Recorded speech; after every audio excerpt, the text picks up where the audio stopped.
Testing 1, 2, 3.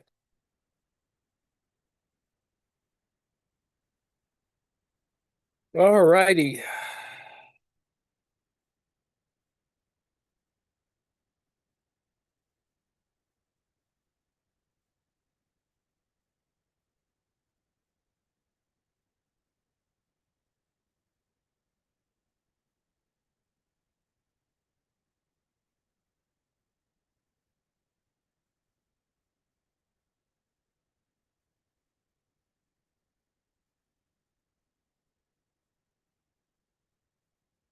Okie dokie.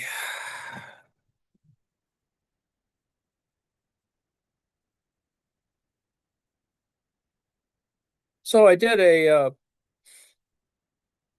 tape, a recording of reading through most of this. So I'm not going to repeat that necessarily. I'm going to raise a couple of opening questions um, that aren't necessarily explained by these particular readings, but for the office hours, I wanted to work through some ideas, and maybe you can see the sort of terrible thought process that I've engaged in to try and get this to work.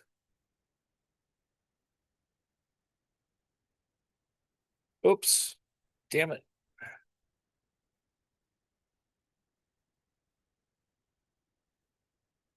Well, that's not going to work. I'm going to try this again. Sorry.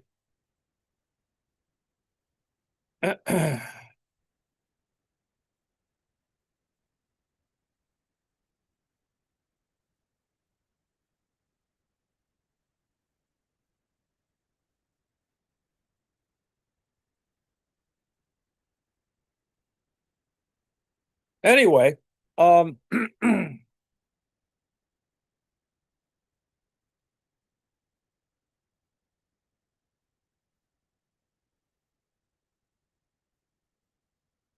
so the original problem that I was looking at is something based in principles of property investment and pricing. This is a standard, well, moderately standard textbook.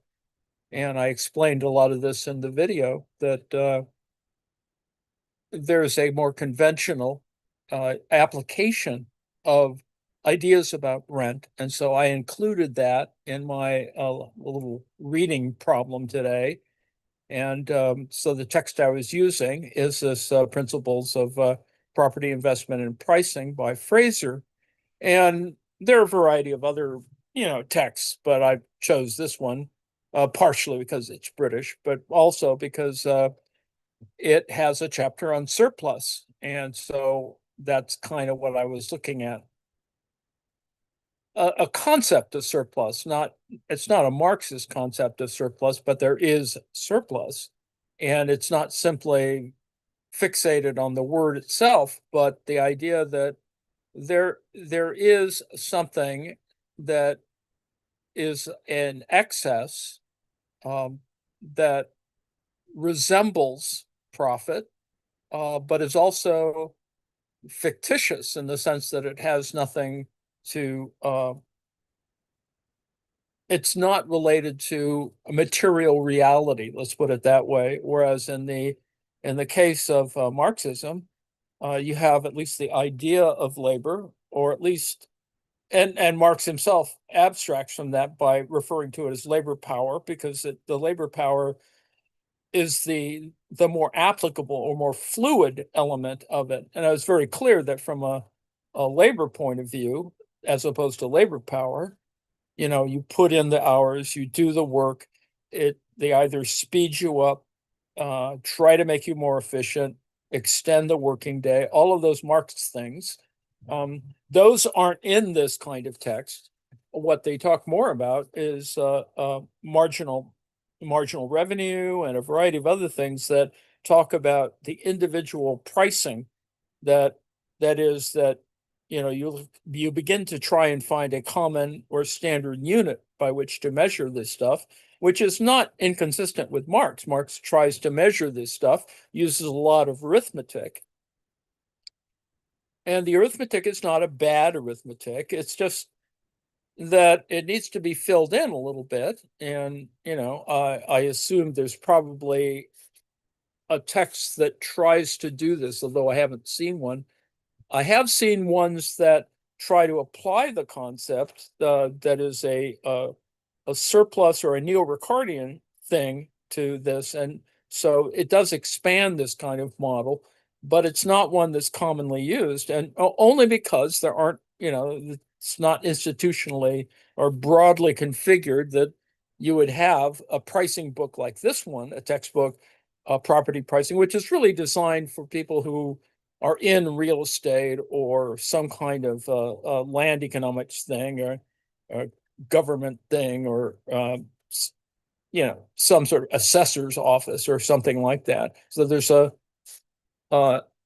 it's not problematic. It's a textbook. It's designed to get you to sort of see, well, this is kind of how it happens, and um, and generally how it happens. And in the British case, there are certain contingencies built into how you do that, how you design a market essentially, or come to grips with the market. So as you can see in the closing chapter, there's a property boom, property market slump, property companies, and cycles, and blah blah blah. So all of that is useful. It's a textbook, so it has a post-war history of the property market and describes what happened, what has happened, and particularly in the post-war period, because that's kind of the whatever it is, the golden age of capitalism, however you want to look at it.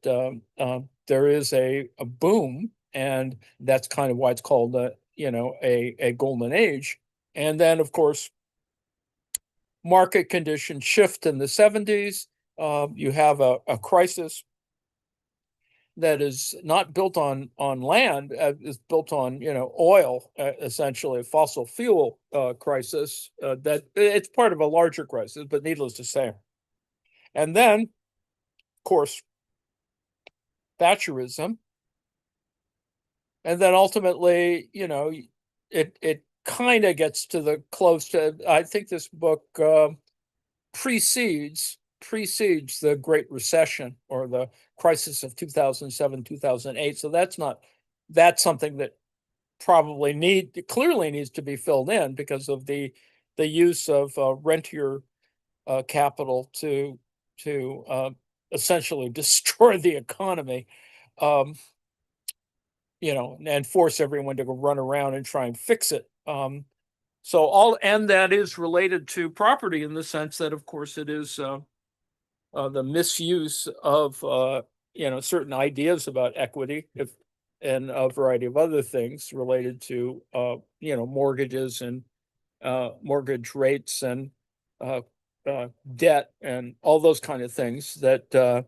weren't covered or weren't regulated or were misused by the large firms, and it brought down certain large firms, and that's a big deal when you have a market that has that degree of kind of dominance, et cetera, concentration, et cetera, in the financial market. So that's all explained, not explained here, though. It sort of ends after Thatcherism. So that it's not that useful in that sense. But what it was useful for is the thing that I included at the front end, which is the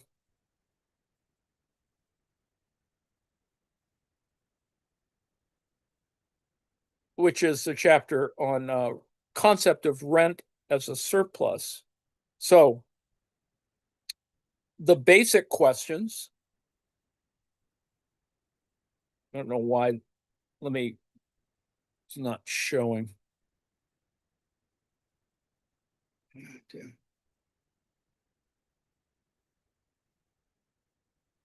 Sorry, I had to switch everything around. So the concept of rent as a surplus, and then it raises a certain basic kinds of questions, which are not that dissimilar to discussions on Ricardo, where we're talking about land. And that's how he constructs this chapter with a underlying kind of Ricardian kind of idea, general idea about how you deal with agricultural land. And eventually he's going to get to the more complicated urban element of where you put a building on the land, and it's much different in that particular sense. That is what sort of distinguishes a landed property problem or a ground rent problem with other kinds of rent. So all that, all that being said, there's certain basic kinds of concepts, and some of them have to do with money, the creation of money or the use of money to try and, teach one how to sort of look at, how is it that people determine rent? How is it that you generate profit from that? And I explained all that in the video. So the three questions: what causes rent to be paid for the use of property? B, what determines the amount of rent paid for the use of a property? This is all very pragmatic in this chapter. As I said, it's more of a textbook approach, but I review it because I'm looking at certain kinds of questions about the difference between what is tangible and what is intangible. Now, intangible things are like patents or, you know, uh, uh, music rights, licensing, those kinds of things that are, um, they're not tangible. I mean, what they deal with is tangible. Certainly in music, music gets produced and it gets recorded and has a certain, it is tangible in that sense, but it's intangible when you think of it as a kind of a property problem. But that's property in a kind of broader sense than we think about it, because since property always at its very basis sort of implies some kind of ownership, and often because property, real property, as in land or um, buildings or whatever, and there's ways of measuring all this, so that's not controversial. What's controversial, or what is problematic, is to say in a heterodox way, how is it that we can link all these things together, and how is it that uh, we've had a great recession or a big recession, whatever you want to call it, the crisis of 2007, 2008, um, which was remedied, but you could argue that it's a kind of band-aid that is just looking for another crisis, or just staving off the crisis, which is kind of what's going on now. The driving up of debt, the incredible waste and stupidity that's inflation, that inflation brings, because that's kind of how Republicans operate. They do more deficit spending on stupid shit, and that's kind of what's going on. So that answers the C question here. That is, what causes rental value to change over time?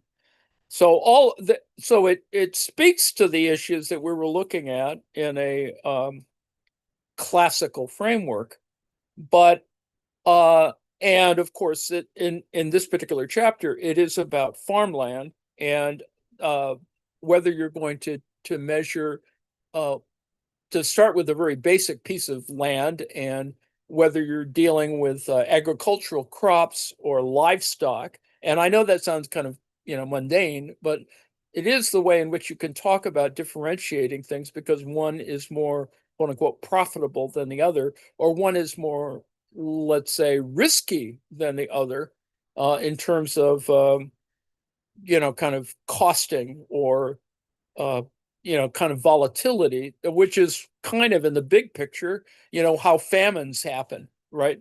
Because you have something that does affect a wide range once it starts going, of a kind of, a food pandemic, essentially. And so that's the kinds of issues that are kind of going on. And to go back to the 19th century, so to speak, kind of it's on Marx's mind too, because of, you had famines, you had bad speculation, conflict in markets, a bad value kind of supply chain problem, and a bunch of and financial crises. 19th century was a big mess, but it did provide us with, I think, a way in which you can see sort of how all the chaos is structured. And that's why what I'm trying to get back in this set of ideas, that is, how is it that we talk about things that are tangible, things that are intangible? How is it that we can measure it relative to surplus? How is it that the surplus, what is surplus's relation to rent in that particular sense? Now, in this particular text, it's really only talking about surplus as a quantity and a viable quantity, but not so much as an exploitable surplus, because that's not where he wants to go. But it is essentially the same argument. It's just structured with a more orthodox kind of a set of explanations, and particularly because he's trying to get to the moment of, as I said, urban property. So it's not about farmland or whatever. It's really ultimately he's trying to get to this point where, yes, we have a property market. Yes, we can figure out ways to measure it and deal with it as a market and blah blah blah. And that all seems relatively stable when in fact it's not, uh, because I think and it operates in certain interesting ways, and I think that more recently, because unfortunately people who are in real estate have gotten engaged with political economy, or essentially politics, um, and are screwing shit up because you know they their issues about surplus, for example, or about how to use intangible assets is screwed up relative to their desire to build, debt, liabilities, and blah blah blah. And so that's kind of interesting in this particular context. Now, that being said, the next step for my little conceptual process here, as I've introduced this, is that how does this relate, because it does have a relation, um, rent, surplus, and then ultimately digital products, which is part of the problem. I mean, there's an entire industry of controlling certain kinds of property rights relative to digital products, and the most radical or extreme or insidious product in that process is Bitcoin, or at least I included a article. You see, ultimately, how this is argued is from a marginalist point of view, this particular chapter. And so I picked a brief article by John Quiggin, which leads to his bigger book on zombie economics.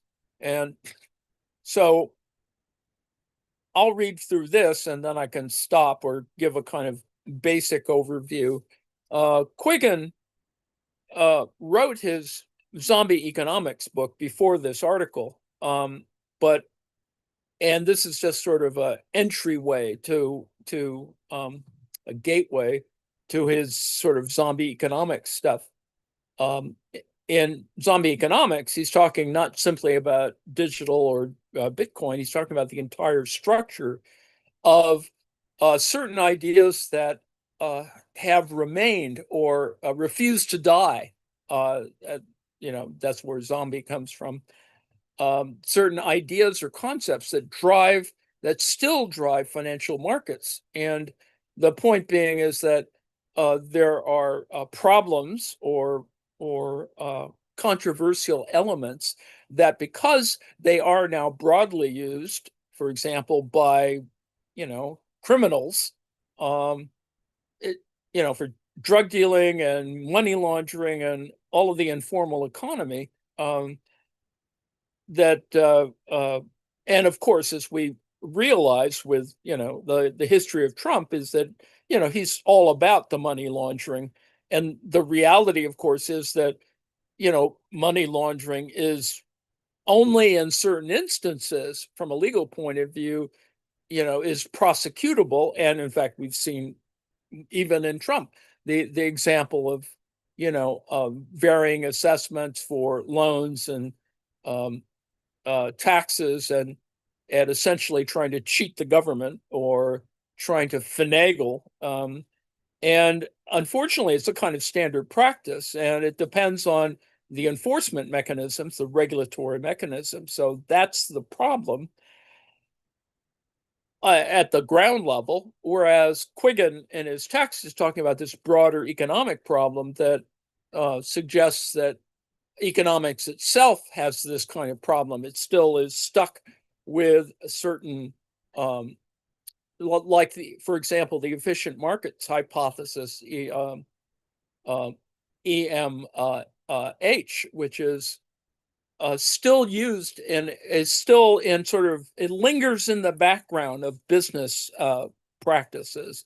And he identifies some other things that are kind of they haven't achieved folk theory yet, but they were the primary means by which conventional or orthodox economic analysis, driven by both neoclassical and Keynesian, the urge or the necessity for um, post-Keynesian approaches, comes from the fact that at the moment of where Keynesianism kind of gets hung up, it reached this moment where it allowed itself to get screwed over. This is this kind of Ben Bernanke was fine, gets a Nobel Prize, blah blah blah, and yet he's kind of caused the whole problem. And so people don't like to tar people like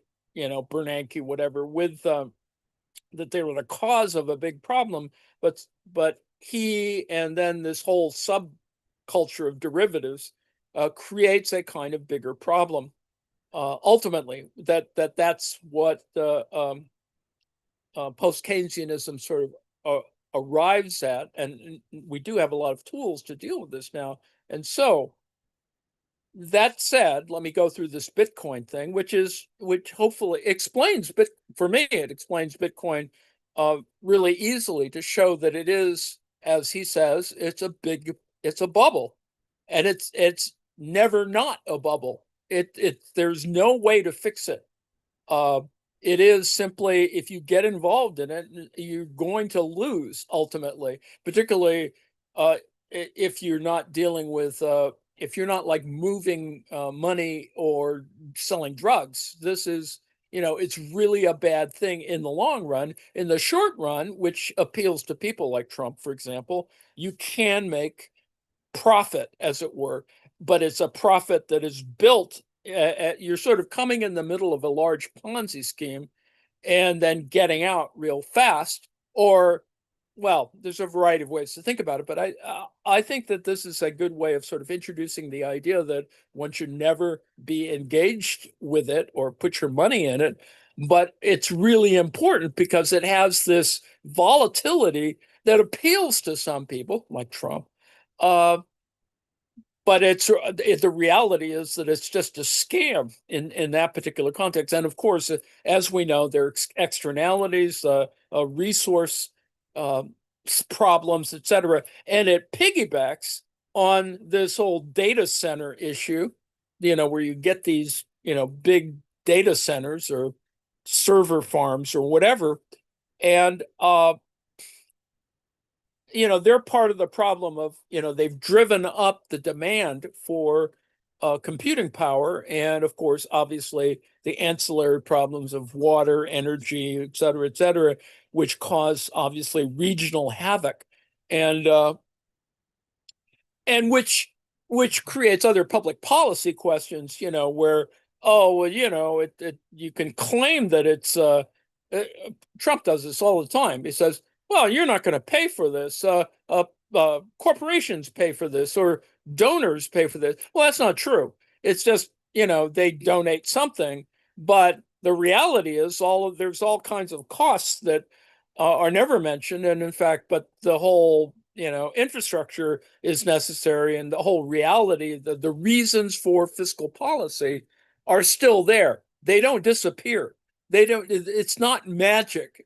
And I think that's one of the interesting problems. So let me read this thing on Bitcoin, and I think you can see where I'm going with this. That is, the idea of rent gives us a slightly different way of looking at surplus, understanding, of course, that it happens only at scale, and that the concept of intangible assets and versus tangible assets is a means by which you can sort of measure or assess certain kinds of things. And that's the important question that you want to sort of look at. How is it that the measurement of these things comes into uh, uh has a certain relation to macrodynamics, or the econ physics, sort of econophysics examples?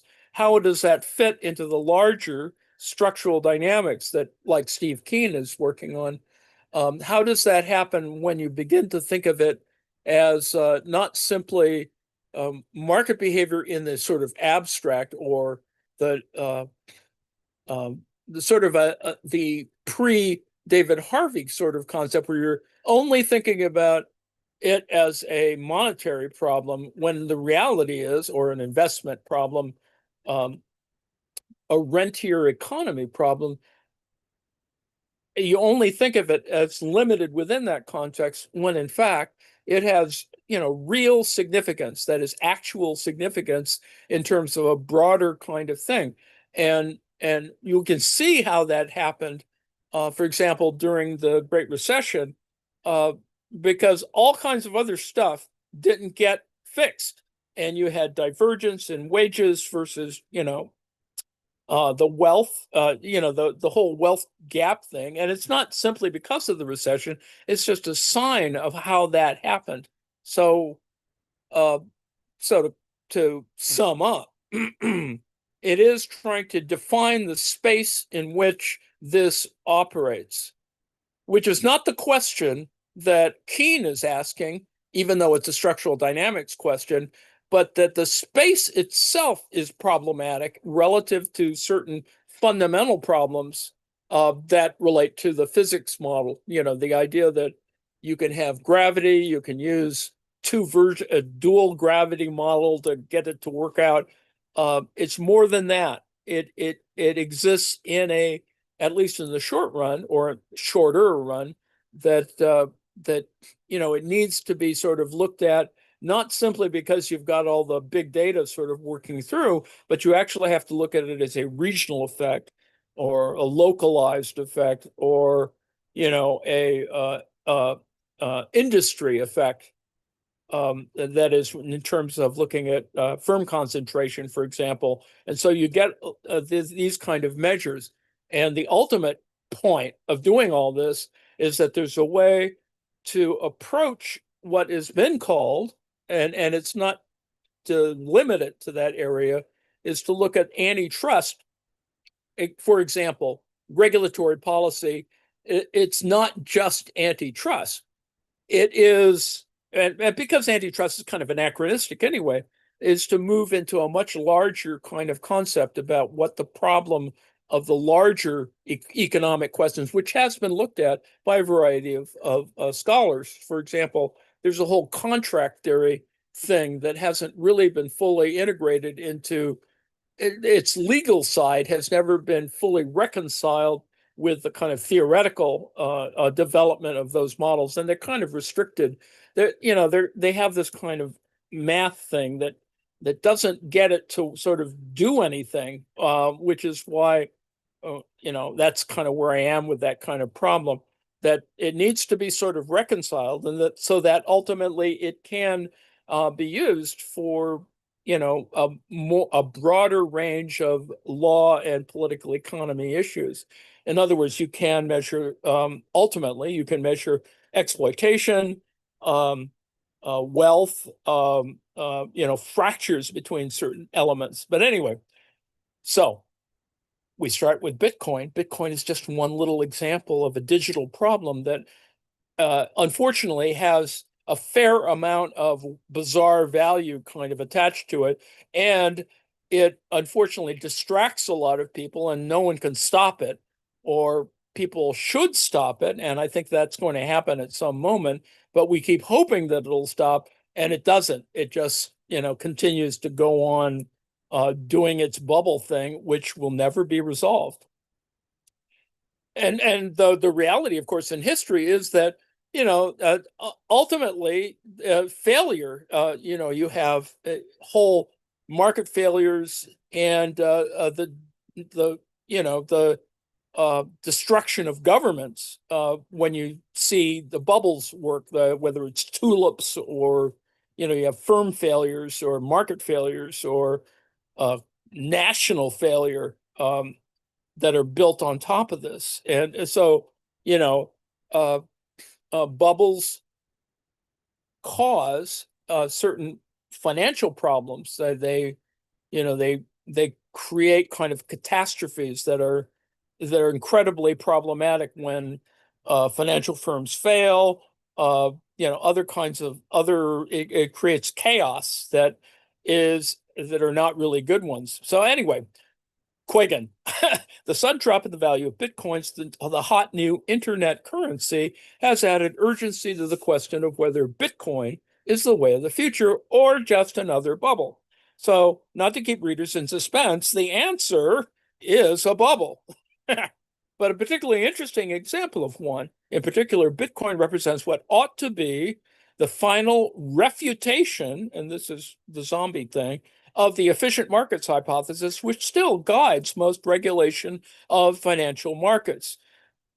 It's and ultimately, I think it relates to the idea that, you assume clearing, but it never clears. Needless to say, the reality is that it never clears. You assume certain things about efficiency that really are not good things to assume.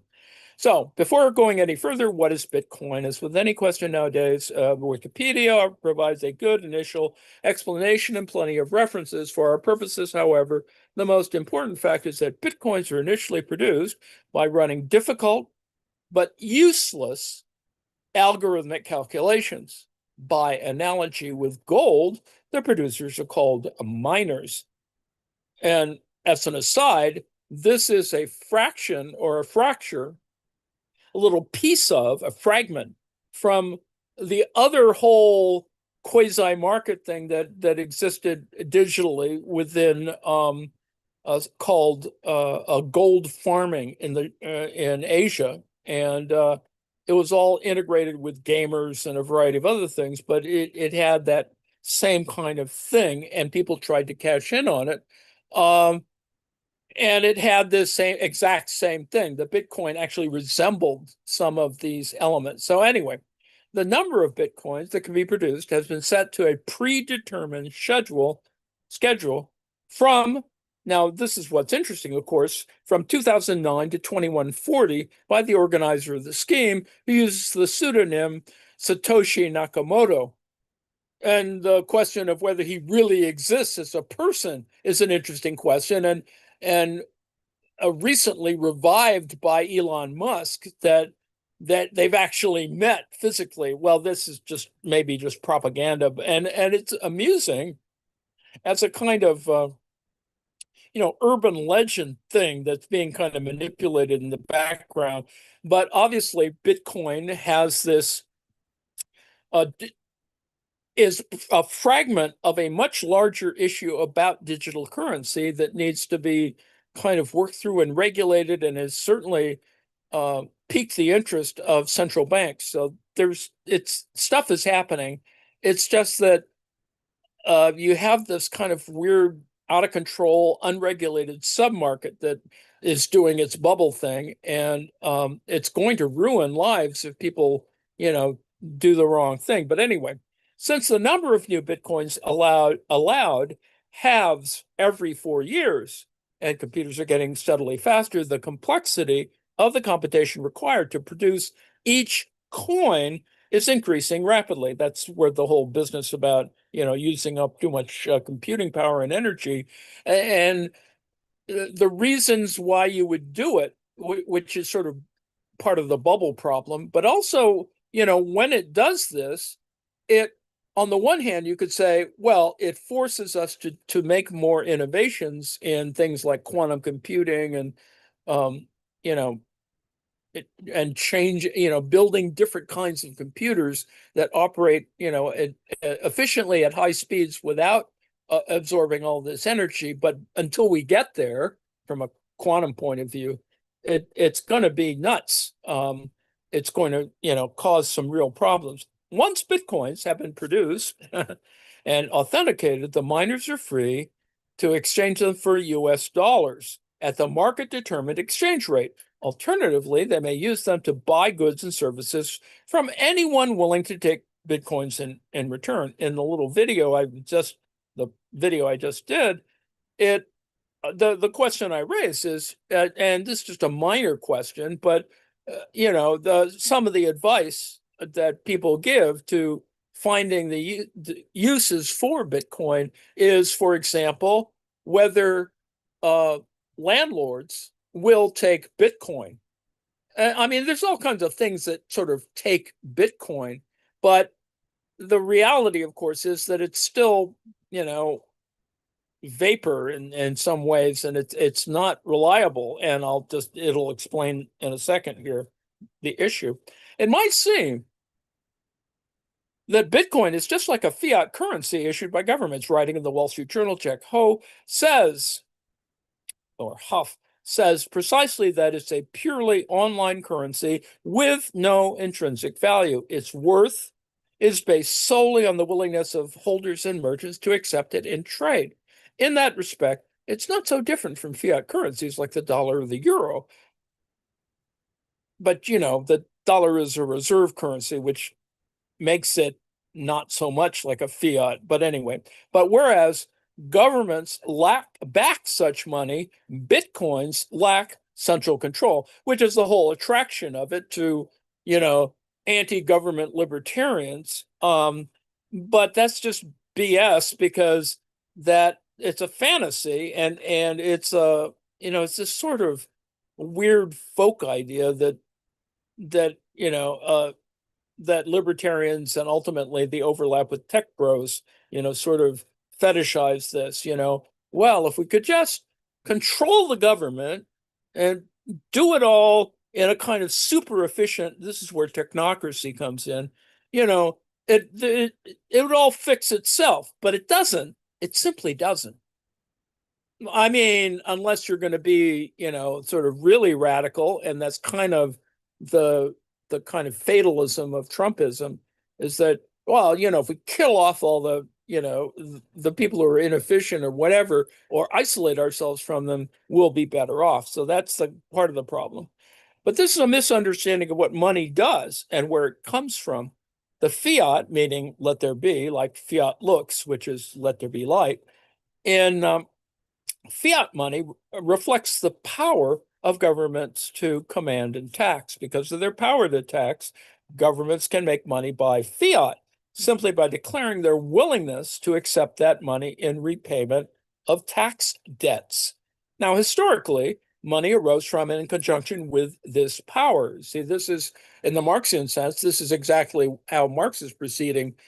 He moves from an analysis of capital to a much more mobile or fluid kind of a flow model that of capital that appreciates the fact that with political power does have this implication built on economic power, and that's why we look at classical political economy, because it shows how this operates. And anyway, back to the text. This point has been made repeatedly over the years, most recently in David Graeber's controversial Debt, the First 5,000 Years, a surprise publishing hit it's a little condescending for an anthropologist. Graeber is doing the same thing, unfortunately passed away, that Michael Hudson is doing, looking at the history of financial systems. And in Graeber's case, it's debt, which is, and it's not that dissimilar from Hudson's own look at the sort of history of money. which is a much more complicated thing for all kinds of the usual reasons, which is scholarly interesting, is interesting from a scholarly point of view, but also overlaps with this Bitcoin problem. By contrast, Bitcoin looks more like the just so story commonly told in economic textbooks, in which money arises to simplify what would otherwise be complex and cumbersome barter transactions. This is, it's the same thing that Marx talks about when you achieve this sort of need. And it's why he begins with the problem of commodity in order to get to money. That is, you have commodity money and then money itself. You begin to see how you need to create universalizable things. And it is a move to abstraction, which some people are annoyed with because it doesn't reflect necessarily in questions of wage and labor. But it never, if you think of it in a real Marxist terms, it's not really the labor itself, even though that's what you talk about when you're trying to organize trade unions and stuff. But the reality from a technical point of view, it's not so much about that. It is about the labor power. It's about equivalence. It's about the structure of all of value in that particular context. Anyway, back to the text. Now, it would be fine if Bitcoin were simply a unit of account used to keep track of transactions. It would be fine. But all the interest in Bitcoin is the idea that it is a store of value, which it is not. I mean, you could prove that it might be a store of value. This is the question of, this is the crux of the tangible versus intangible asset problem, to me anyway. But I need to do more work on that. One that may be expected to show steady appreciation rather than depreciation. And if you have people that are motivated by, for example, debt, uh, they don't really give a shit about, appreciation in a certain way. They just want to, they're more into the flow, playing the float in that sense. So Bitcoin needs to be evaluated as a financial asset. Viewed in this way, Bitcoin is perhaps the finest example of a pure bubble. Analytically speaking, that's exactly the problem. It has a limited scope, although we won't be alive in 2140, but it is sort of constrained. It has this absolute built into it, which is interesting, but also wholly problematic, since it's a bubble. It beats the classical historical example produced in the 18th century South Sea bubble of a company for carrying out an undertaking of great advantage, but nobody to know what it is. After all, the promoter of this enterprise might, in principle, have had a genuine secret plan. This idea of asymmetric information, this is the thing people, win Nobel Prizes on, is this problem that their information is not symmetric.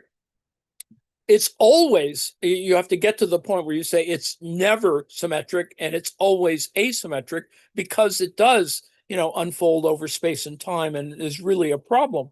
But anyway, back to Bitcoin. Bitcoin also outmatches Ponzi schemes, which rely on the claim that the issuer is undertaking some kind of financial arbitrage. That's how the original Ponzi scheme was supposed to involve postal orders.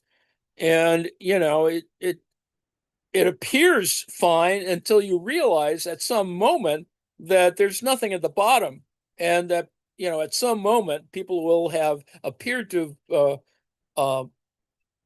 prospered, whereas a whole bunch of other people are holding the bag. Anyway, the closest parallel is the fictitious dot-com company imagined in Gary Trudeau's Doonesbury comic, whose only product was its own stock. And the reality, of course, is that that's kind of the intangible asset problem of, sort of writ, kind of in its absurd form. As with any kind of asset used as currency, from gold to tobacco to US dollars, Bitcoin is valuable as long as people are willing to accept it. But in all of these examples, the willingness to hold the asset depends on the fact that it has value independent of that willingness. Now, this is ultimately, see, this is where exactly where Marx is still, concerned. You know, what is this, willingness as opposed to value, the actual value, and you can see how that could be clearly a Marxian question. So, tobacco can be smoked or chewed, gold can be used to fill teeth or make jewelry, and U.S. dollars could be used to meet obligations to the U.S. government. This independent value is not fixed and stable if people give up smoking or wearing gold jewelry, or if the United States experiences inflation, which we're doing now. The external value of these currencies will decline. You can see the confusion already that's coming from all these promises that are made from hijacking oil or manipulating the oil market. There's, that it has this bigger condition that makes it problematic relative to the price of per barrel of oil, that doesn't fully appreciate the differences among oil, which, I mean, they obviously do because there are all these different grades of oil and all the different things that come from it. But ultimately, it's still much more chaotic than, oh, well, we're just going to take all this is the thing. I think they paid Venezuela 300 million or whatever from the 500 million they currently have, the U.S. has stolen from these shadow tankers, and 200 million is sitting in the bank in Qatar, which has all of its own issues. So, but in the case of Bitcoin, there is no source of value whatsoever. It's just no value. Whereas in the Marxian sense, you care about value. I mean, value is why you do stuff. And the willingness, of course, this idea of willingness is a proxy for consciousness in that sense. Anyway, the computing power used to mine the Bitcoin is gone once the run is finished and cannot be reused for a more productive purpose. That's the whole point of the kind of uniqueness in the algorithm, that it seems to be authentic and actual, but in fact it's back, it is invisible or it's nothing. If Bitcoin cease to be accepted in payment for goods and services, their value will be precisely zero. And it is the speed at which you approach zero that is part of the sort of game that you can play with Bitcoin. According to the efficient markets hypothesis, EMH, and this is what's covered in his book, in the Zombie Economics book, he devotes, I guess, a chapter to it, which still dominates the analysis of financial markets, this should be impossible.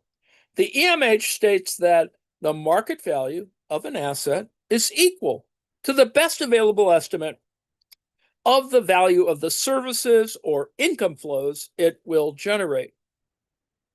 In the case of a company's stock, this is the discounted value of future earnings. And, you can whip out your spreadsheets. Since Bitcoins do not generate any actual earnings, they must appreciate in value to ensure that people are willing to hold them.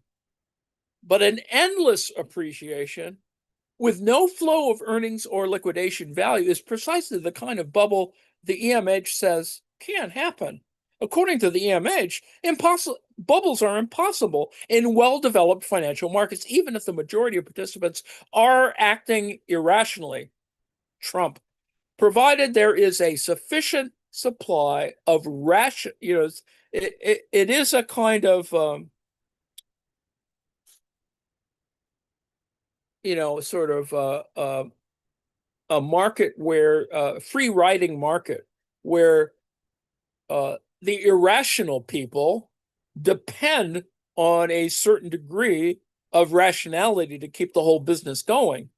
The problem is, of course, that certain elements like this can become volatile and much more problematic, more broadly problematic, which is exactly what happened in the case of tulips and, the South Sea bubble, et cetera. And, you can bring down whole firms, industries, et cetera, by the way in which you do that. By selling the asset short, these speculators can burst the bubble and profit when it returns to its true value, which is zero in the case of Bitcoins. So there is a market for it, and this is the problem that has come since the more recent problem of derivatives, which has created its own, whole literature of you set up this whole derivatives business, and it allows for the emergence of entire problematic elements called, hedge funds, blah, blah, blah. And so some of that structure gets replicated in terms of the Bitcoin problem. The market for Bitcoin derivatives that should allow just such short selling is thinly traded at present, but there's no obvious obstacle to its expansion. And the total value, and obviously this is written a couple of years ago, and the total value of outstanding Bitcoins is $1 billion. A hefty sum, but well within the reach of a George Soros or a Warren Buffett. The problem, it seems, is that it's impossible to time the bursting of a bubble, which is the whole point. Famous speculators like Julian Robinson bet too early against the dot-com bubble of the 1990s and lost their money. In the case of Bitcoins, the obvious time to bet on the bursting of the bubble was in 2011, when their value plunged from $30 to $2. But as things have turned out, that would have been a recipe for disaster. So you didn't get a disaster. On the other hand, you have this kind of lingering and more broadly configured Bitcoin thing. As Keynes is supposed to have said, apparently apocryphally, quote, the markets can stay irrational longer than you can stay solvent, close quote. Bitcoins will attain their true value of zero sooner or later, but it is impossible, more or less, to say when. Now, the Bitcoin bubble at $1 billion is tiny compared to those that burst in 2000 and 2008. Nevertheless, because Bitcoins are the most demonstrably valueless financial asset ever created, they represent the sharpest ever refutation of the efficient markets hypothesis. Financial regulators are said to be considering oversight of the Bitcoin market, and it hasn't happened yet. I mean, you have these things, but there's no regulation. They would be better off leaving it to its inevitable demise and reconsidering the assumptions on which they repeatedly allowed financial speculation to bring the world economy to the brink of collapse.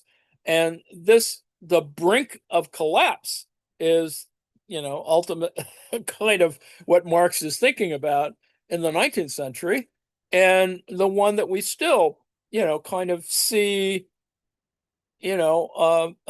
reflected on, at least in some left literature. Aside from the obvious, arguing about whether one thing is better than the other. So Quiggin wrote a book that, moderately, it's a popularized text, and it essentially compresses a very large set of problems into kind of one text, and it doesn't quite, well, in my mind, it doesn't quite do it, but Princeton picks it up, and sort of, so it has the efficient markets hypothesis. Well, it begins with the idea of the great moderation, that things had solved themselves up to Bernanke, et cetera, up to the point of Bernanke's rule over at the Fed. It's all problematic. And then anyway, there's a chapter 3, which is kind of the thing. It's the front end of what Steve Keen is working on, but in terms of dynamic, stochastic, general equilibrium. The underlying issue is whether general equilibrium occurs, or how you can model it, which is a whole nother set of more math issue questions. And then, of course, chapter 4 is on trickle down, which is just some people still believe it. It's certainly what motivates Trump. Trump's promises are trickle down promises. They always are. And I mean, because he's a con man. And, this is part of the whole, Trump Ponzi, hopefully Trumpism will achieve, well, not that it should, but that it'll achieve the same, sort of image or usage, colloquial usage as Ponzi. Anyway, and then of course the privatization thing, which is clearly being followed, that is, firing federal workers, trying to privatize a whole bunch of things, and of course seeing how that screws shit up. That, like Argentina or whatever, you can see that, the thing about Argentina, of course, is the $40 billion that is necessary to prop up this kind of stupidity, in terms of trying to shift the economy in a certain way that is misguided, and also ignores, and deliberately, in a kind of draconian way, that actually people are involved in the whole process. So anyway, and Argentina is its own problem because it's had a history of volatile economy, and that may be a permanent feature of Argentinian politics. But anyway, and then of course, the proposal here is trying to work through risk and certainty problems, that economics needs to sort of change its approach to stuff. And so that's kind of the point of zombie economics. I've obviously, sort of run over simplified it. And I think I did upload it, and it's just sitting in Discord, and you can read it for yourself. It's a little, wonky, and you may not want to look at the kind of details of it. And even though this is sort of a popularized version, there are very few actual, there's no math. But the issue is still there, that some of these ideas persist. They unfortunately exist at a global level for some people. I mean, the reality is that people who, really are thinking about this know what's going on. It's just that the thing is at such a scale that, you can't sort of fix it. It's going to take serious intervention, and this is why regulation or regulatory theory of varied types is coming back into, I would assert, vogue. But it's kind of a cycle thing, and this suggests that that we still need cycles, whereas the cycles aren't quite the same, and they're much more irregular, and maybe they're all Kondratiev cycles, and that requires all its own computational issues, but there is some proof for it. It's not, what is it, 7 years, or not 17 years, but more like 7 years, in terms of trying to use computing power on it. But anyway, so there's that. So I included that. It's in Discord, and I note that I've reached the end of my yakking time, uh, since I did actually start on time. And so I will stop this and hope you got a little bit out of this. And it's being obviously live streamed and recorded, so you can wade through this or speed it up or whatever. But the point is, the front end is that there's a variety of different problems that are part of the crisis, some of the crisis issues that we've seen 2000, 1990, 2000, 2007, 8.